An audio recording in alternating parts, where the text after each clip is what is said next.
अगर आप सोच रहे हो अपनी खुद की गेम सर्वर होस्टिंग स्टार्ट करने का, आप बिल्कुल सही वीडियो पे आए हो। बिकॉज इस सीरीज़ के अंदर हम अपनी खुद की गेम सर्वर होस्टिंग स्टार्ट करेंगे बिल्कुल स्क्रैच से। एंड अगर आपको इस चीज़ के बारे में बिल्कुल भी नॉलेज नहीं है तो भी आप इस वीडियो को देख सकते हो, बिकॉज इस वीडियो में मैं आपको A to Z समझाऊंगा, एंड वो भी इन डिटेल्ड एंड सारे प्रैक्टिकल एग्जाम्पल्स के साथ में। स्टार्ट करते हैं हम आज की इस सीरीज़ को। मैं हूँ युवराज वर्मा एंड मेरे को 5 साल का एक्सपीरियंस है गेम सर्वर होस्टिंग्स के साथ में। मैंने काफ़ी सारी होस्टिंग कंपनीज के साथ काम किया है एंड मेरे को क्लोजली आइडिया है कि यहाँ पे चीज़ें वर्क कैसे करती हैं। एंड मैं वही सारा एक्सपीरियंस इस सीरीज़ के अंदर आपको दिखाने वाला हूँ एंड आपकी हेल्प करने वाला हूँ आपकी खुद की कंपनी स्टार्ट करने के लिए। ये फर्स्ट एपिसोड है एंड इस फर्स्ट एपिसोड में हम देखने वाले हैं कि हमें क्या क्या चीज़ें ज़रूरत पड़ेंगी इस सीरीज़ के अंदर। एंड स्टार्ट करते हैं हम आज की इस सीरीज़ को एंड चलते हैं हमारे सीधा व्हाइट बोर्ड पर। सबसे पहले बिल्कुल बेसिक से चलते हैं, तो मैं आपको एक चार्ट की हेल्प से समझा देता हूँ कि हमारी एक normal game server hosting work कैसे करती है एंड यहाँ पे हम कैसे वर्क करने वाले हैं वो सब। उसके लिए मैं सबसे पहले कुछ शेप्स का यूज़ करता हूँ जिससे आपको कुछ समझ आ जाए कि हम क्या करने वाले हैं। तो सबसे पहले हमारा एक नेम होता है। ये हमारा जो होस्टिंग कंपनी का नेम है ये वो है। इसको हम बोलते हैं डोमेन नेम। डोमेन नेम आपका एक URL होता है। यहाँ पे मैं लिख देता हूँ डोमेन नेम, एंड ये वही नेम है जिसकी हेल्प से कोई भी हमारी कंपनी को सर्च करेगा उसको हमारी कंपनी मिल जाएगी। इसके बाद मैं इसको थोड़ा छोटा कर देता हूँ, कुछ इतना। एंड इसके बाद जैसे ही कोई सर्च करता है तो वो एंटर करता है हमारी वेबसाइट पर। वेबसाइट पे आने के लिए उसको हम बोलते हैं लैंडिंग पेज या फिर वेबसाइट, आप ये कुछ भी बोल सकते हो। इसको हम यहाँ पे एक और शेप क्रिएट कर देंगे एंड यहाँ पे मैं लिख देता हूँ हमारा लैंडिंग पेज।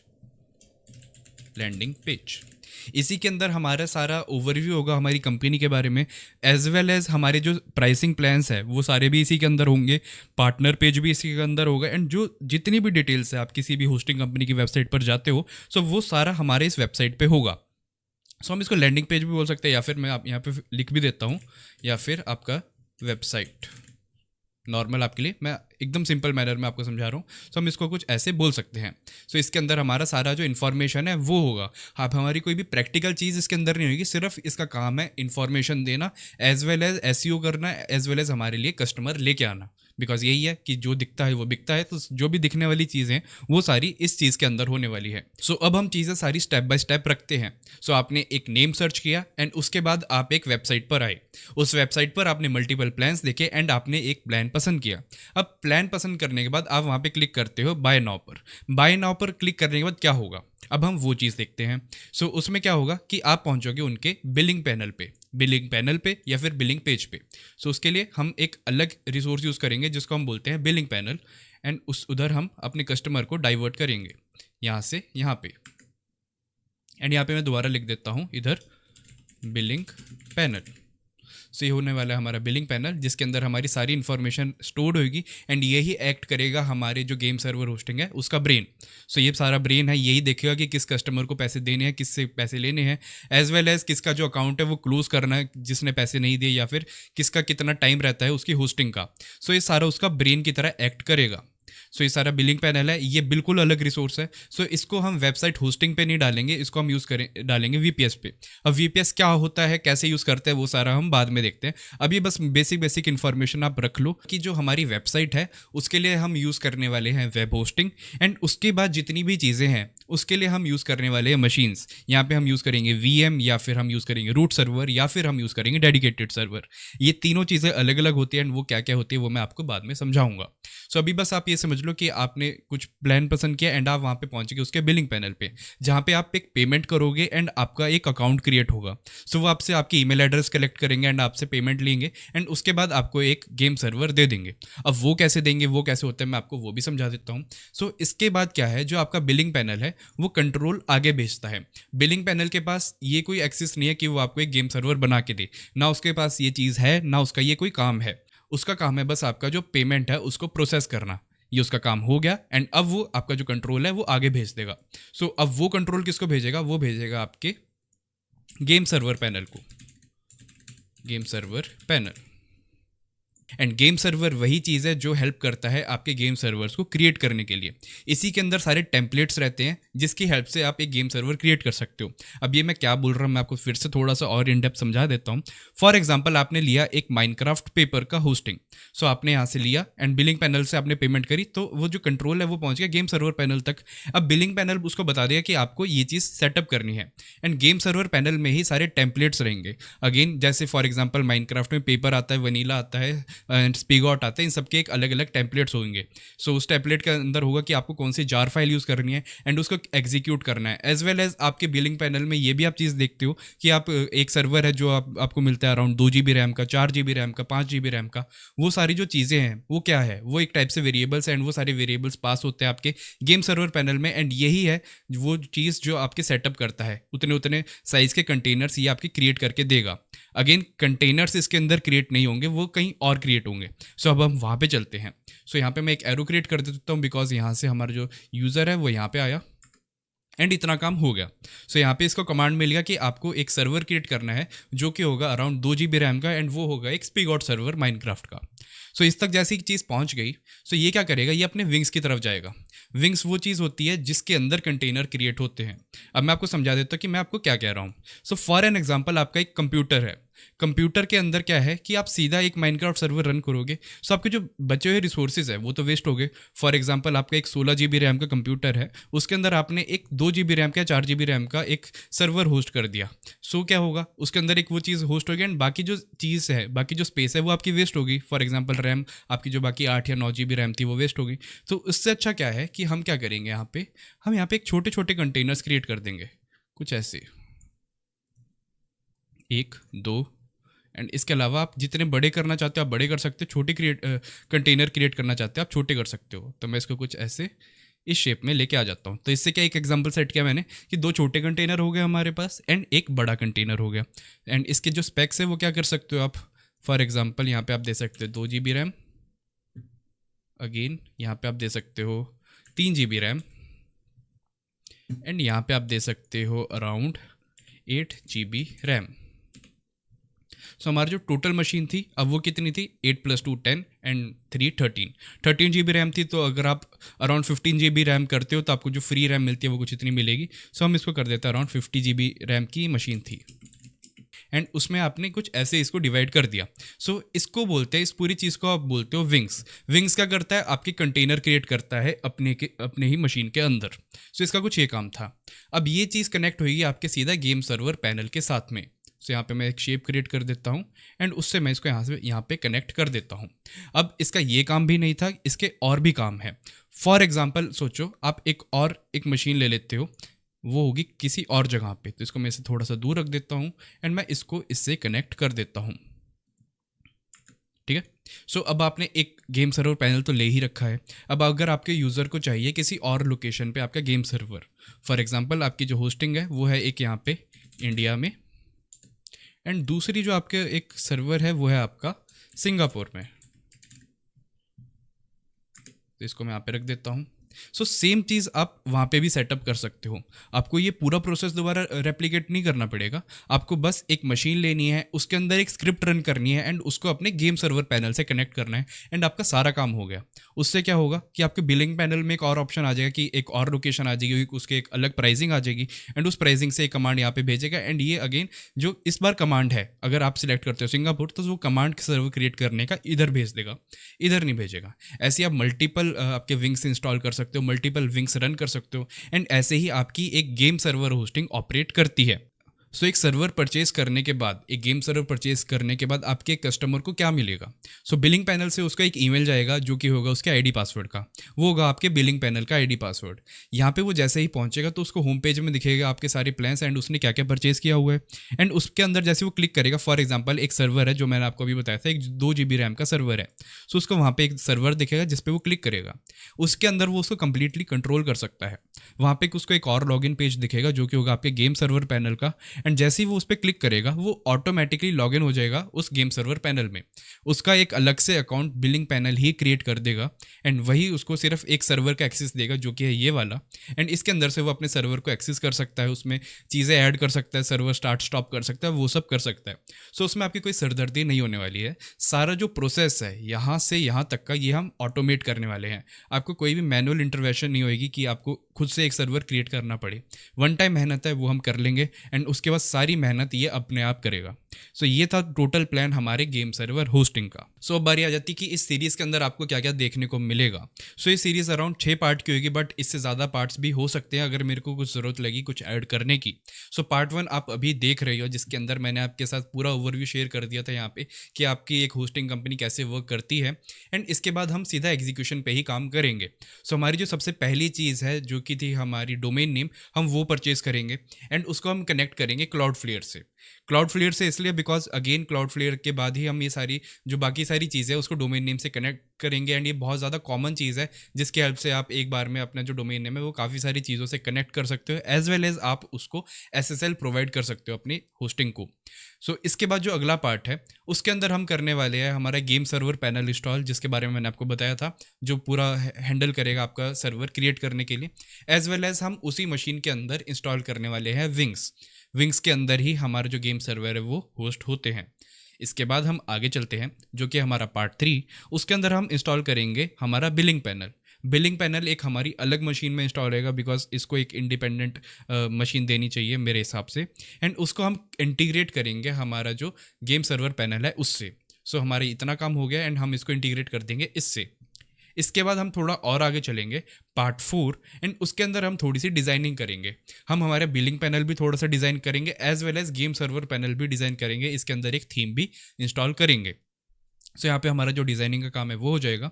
एंड उसके बाद हम चलेंगे हमारे सबसे इंटरेस्टिंग पार्ट में जो कि हमारी वेबसाइट, और मैं आपको कह सकता हूँ हमारा फ्रंट एंड, जिसके अंदर आपके सारे जो प्लान्स है वो आपके कस्टमर्स को दिखेंगे एंड वहीं से वो उसको क्लिक करेंगे ऑर्डर नाउ पे तो वो पहुँच जाएंगे आपके बिलिंग पैनल पे।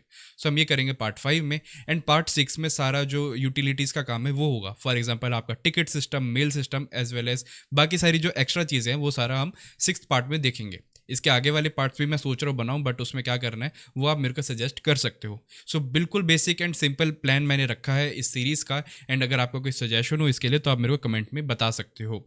एंड अगेन मैं बहुत ज़्यादा सिंपल मैनर में समझाने वाला हूँ। सो आई होप आपको सब कुछ समझ आ रहा है। सो अब हम स्टार्ट करते हैं हमारे पार्ट 1 के सेकेंड फेज से जो कि हमारा डोमेन नेम परचेज करना।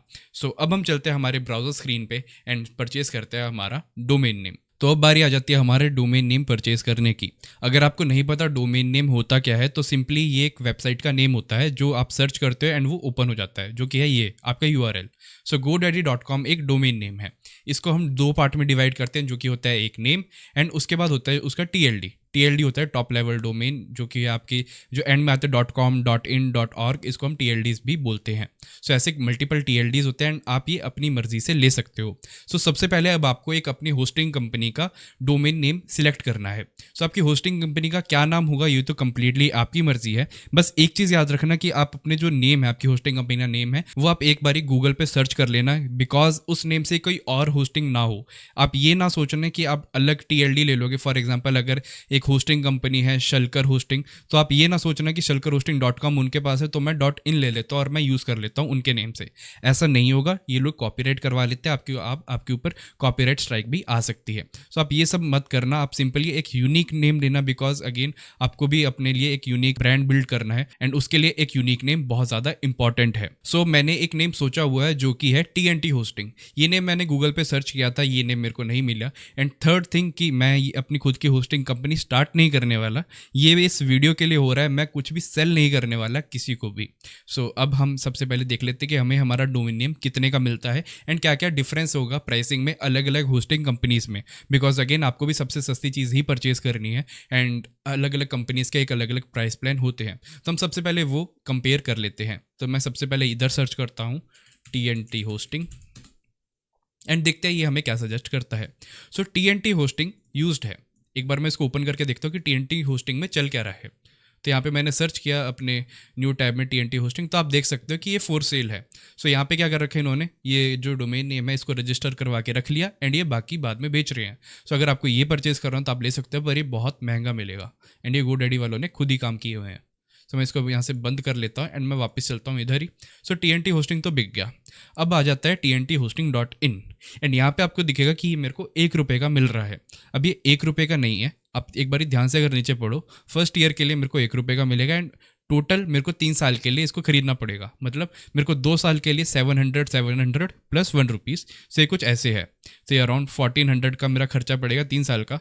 अच्छा प्लान है बिकॉज मेरा जो .in डोमेन है वो मैंने खुद इसी प्लान पे ऐसे लिया हुआ है 3 साल के लिए। सो अगर आप .in लेने का सोच रहे हो तो आप GoDaddy से ले सकते हो। उसके अलावा भी आपके पास काफ़ी सारे ऑप्शन आ जाते हैं जो कि है .ai, .co, .shop एंड मेरे हिसाब से ये सस्ता है .shop, .io भी सस्ता नहीं है, मेरे हिसाब से नहीं है, .club सस्ता है। सो आप ऐसे करके कुछ भी ले सकते हो।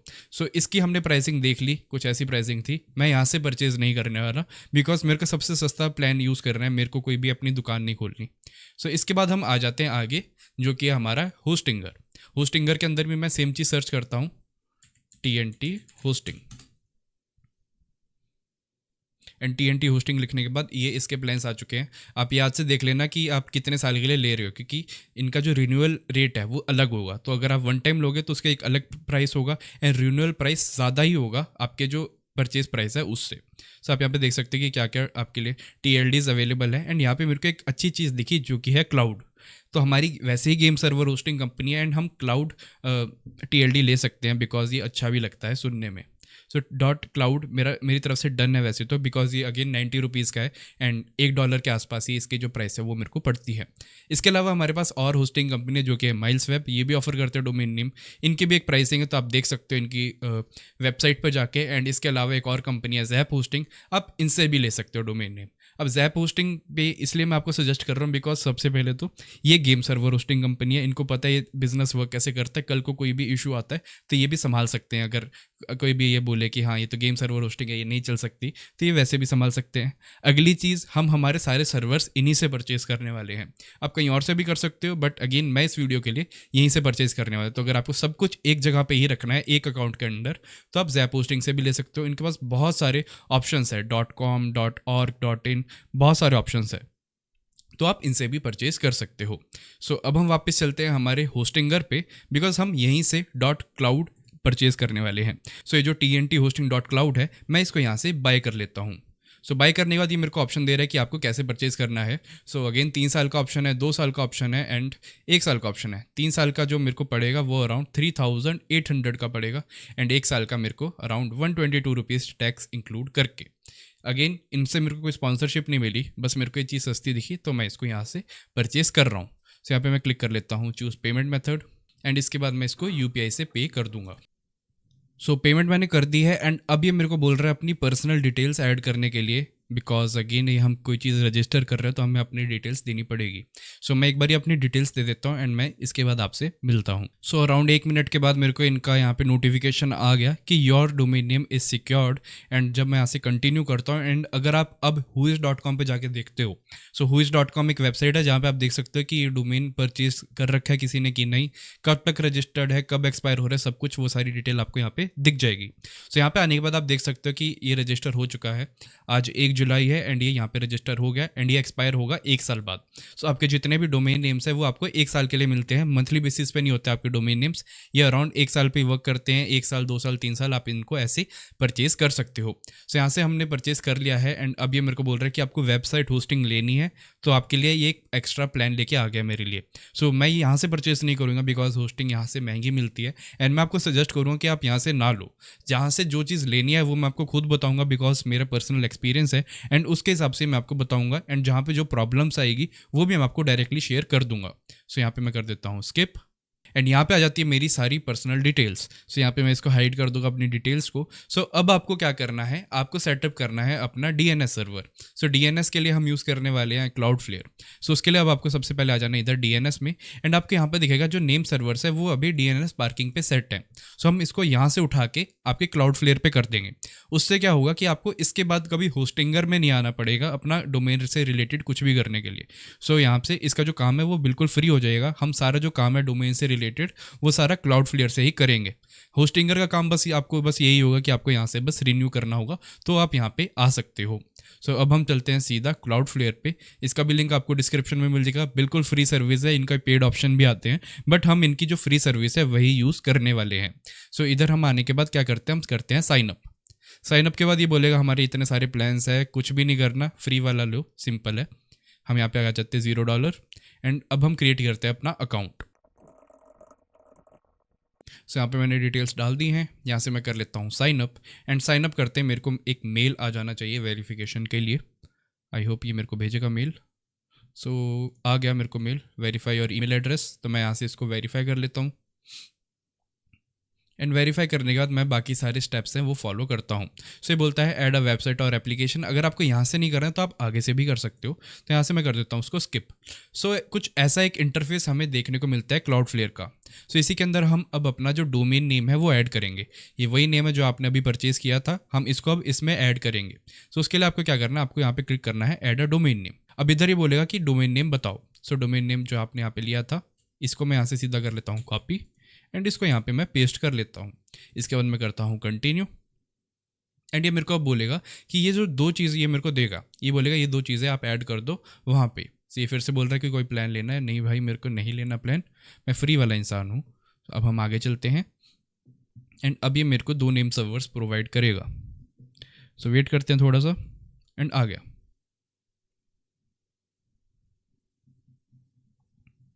सो एक्सिट डिनाइड दिखाया इसने। अगेन DNS रिकॉर्ड चेक करेगा। टेंशन कोई नहीं लेनी, कोई भी आपको रेड कलर की चीज़ दिखती है स्क्रीन पे, घबराना नहीं है आपको। सबसे पहले आपको बस फॉलो करना है जो मैं कर रहा हूँ। सो ये सब चीज़ें हैं, डिलीट कर दो करना है तो, वरना नहीं करना तो इसको ऐसे ही रहने दो। मैं कह रहा हूँ अब इसको अभी ऐसे ही छोड़ दो। बस अब आपको करना है यहाँ से कंटिन्यू, एंड आपको यहाँ पे 2 नेम सर्वर्स देगा। ये क्लाउडफ्लेयर के नेम सर्वर्स है, एंड हमें हमारे डोमेन को इसके ऊपर पॉइंट करना है। सो आपके दोनों नेम सर्वर करना है यहाँ से कॉपी। पहला वाला मैंने कॉपी किया, मैं आ गया अपने होस्टिंगर पे, यहाँ से आ गया चेंज नेम सर्वर पे। चेंज नेम सर्वर करने के बाद मेरे को यहाँ पे इसको पेस्ट कर देना है। इसके बाद हम वापस चलते हैं क्लाउडफ्लेयर पे, दूसरा वाला कॉपी करते हैं एंड यहाँ पे पेस्ट कर देते हैं, एंड सेव। बस इतना ही काम था, एंड ये 24 घंटे में अपडेट हो जाएगा। 24 घंटा आपके कहने की बात है, ये अराउंड 10 से 15 मिनट लेगा, मैक्सिमम 10 से 15 मिनट लेगा, एंड आपका काम हो जाएगा। अब ये चीज़ वेरीफाई कैसे करनी है कि ये हुआ कि नहीं, सो मैं आपको वो बता देता हूँ। सो आपको सीधा आ जाना है DNS चेकर पे। इसका लिंक आपको डिस्क्रिप्शन में मिल जाएगा। यहाँ पे एक ड्रॉप डाउन मेन्यू है, यहाँ पे आपको सिलेक्ट कर देना है NS मतलब नेम सर्वर। सो आपको ये सिलेक्ट कर लेना है, एंड इसके बाद आपको क्लिक करना है सर्च। सो इनके जो मल्टीपल नेम सर्वर्स हैं, इनके जो मल्टीपल सर्वर्स हैं, ये वहाँ से स्कैन करेगा कि यहाँ पे कि किस सर्वर के लिए क्या नेम सर्वर चल रहा है। सो अभी सबके लिए DNS पार्किंग ही है जो बाय डिफ़ॉल्ट हमें मिला था। सो हमें थोड़ी देर इसको वेट करना पड़ेगा। जितने ये हो रहा है आपको वहाँ पे वापस क्लाउडफ्लेयर पे आ जाना है, एंड आपको इधर से कंटिन्यू कर देना है। कंटिन्यू से पहले आप एक बार चेक भी कर सकते हो नेम सर्वर कि इसने पॉइंट किया कि नहीं, बट ये बोलेगा कि थोड़ा वेट ही करो बिकॉज आपने अभी अभी ये चीज़ करी है। सो यहाँ से मैं कर देता हूँ कंटिन्यू एंड फिनिश लेटर। बाकी सारी चीज़ें हम बाद में करेंगे जब हमें जो ज़रूरत पड़ेगी, एंड हमारा काम सारा हो चुका है यहाँ से। अब आपको बस बैठना है एंड थोड़ा सा वेट करना है जब तक ये सारी चीज़ें सेटअप हो उसके लिए। सो अराउंड 5 से 10 मिनट बाद आप देख सकते हो कि यहाँ पे क्लाउडफ्लेयर के नेम सर्वर्स आपको दिखने लगेंगे। अब अगेन बहुत सारी लोकेशंस हैं, वहाँ पे अपडेट होने में थोड़ा बहुत टाइम लग सकता है, बट पहला चेंज आपको 5 से 10 मिनट में ही देखने को मिलेगा। एंड उसके बाद अगर आप अपने डोमेन नेम को ओपन करोगे तो आपके लिए कुछ एक ऐसा पेज आ जाएगा। ये जो नॉट सिक्योर वाली एरर है, आप इसकी कोई टेंशन मत लेना, इसको हम सेट कर देंगे बाद में। हम सब कुछ सिक्योर वे से ही करने वाले हैं। सो इसको हम एक बारी साइड करते हैं। अगर अब हम अपना जो क्लाउडफ्लेयर है इसको ओपन करेंगे तो अब आप यहाँ पे देख सकते हो कि यहाँ पे एक्टिव लिखा आ रहा है। पहले नेम सर्वर का आ रहा था, बट अब ये सब कुछ एक्टिव है एंड हमारे लिए ये चीज़ रेडी है। सो इसके बाद से हमें होस्टिंगर पे कभी नहीं जाना, या फिर आपके जो डोमेन नेम प्रोवाइडर है उसकी वेबसाइट पर हमें कभी भी नहीं जाना। सो ये था दोस्तों इस सीरीज़ के फर्स्ट एपिसोड में, जहाँ पे मैंने आपको सारा ओवरव्यू दिया कि कैसे चीज़ें काम करेंगी रहेंगी एंड कैसे हम एक डोमेन नेम ले सकते हैं, उसको क्लाउडफ्लेयर से कनेक्ट कर सकते हैं। सो अब मैं आपको मिलता हूँ इस सीरीज़ के अगले वीडियो में, जहाँ पे हम हमारा जो गेम पैनल है वो सेटअप करेंगे अपने सर्वर होस्टिंग में एंड सारा मेन काम अगली वीडियो में ही होने वाला है। ये बिल्कुल स्टार्टिंग था, बिल्कुल बिगनिंग थी एंड अगर आपको इसमें कुछ भी समझ ना आया हो सो आप मेरे को कमेंट करके बता सकते हो, मैं आपको यहाँ पे भी समझा दूंगा। या फिर आप आ सकते हो मेरे डिस्कॉर्ड सर्वर पे, आपको सारी डिटेल्स वहाँ पे भी मैं आपको प्रोवाइड कर सकता हूँ। एंड अगर आप अपनी खुद की कंपनी होस्टिंग स्टार्ट करने का सोच रहे हो सो आप मेरे को बता सकते हो कि शायद मैं भी आपकी थोड़ी बहुत हेल्प कर दूँ। सो ये था दोस्तों आज की इस वीडियो में, मैं मिलता हूँ आपसे अगली वीडियो में, तब तक के लिए गुड बाय।